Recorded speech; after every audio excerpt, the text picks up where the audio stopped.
пчеличката, която искаше да бъде различна.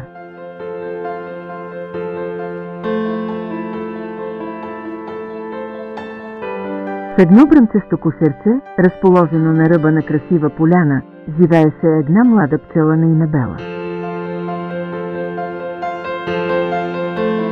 Както всички други пчели, от Бела се очакваше да събира нектар от цветята и да го носи обратно в кошера, за да се направи мед.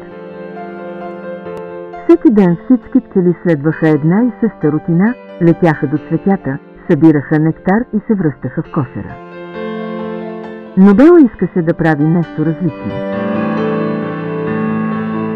Не искам да бъда като всички останали пчели, каза Бела на своя приятел Бъз. Искам да направя нещо специално. Бъз изглеждаше озадачен, но събирането на нектар е важно. Без нас в кошера няма да има мед. Бела въздъхна. Знам, но искам да намеря свой собствен начин да направя разлика.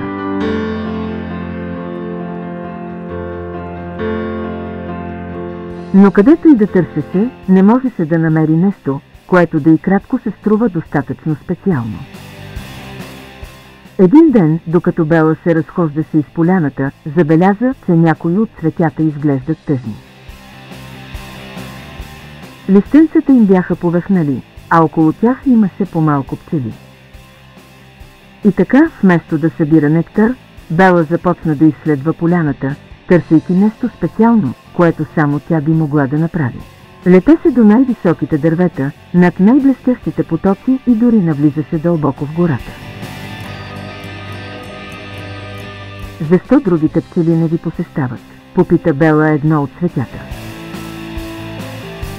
Цветето въздъхна тихо. Ние сме твърде далече от кошера.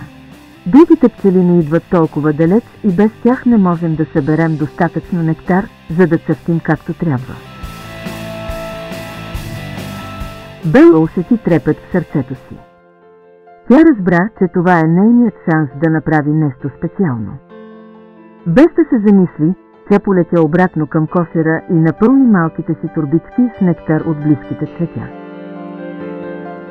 След това излетя чак до далечните цветя и им даде нектара. Едно по едно цветята започнаха да се оживяват, цветовете им заблестяха по-ярко от всякога. Бела ги посещаваше всеки ден, за да се увери, че са здрави и силни.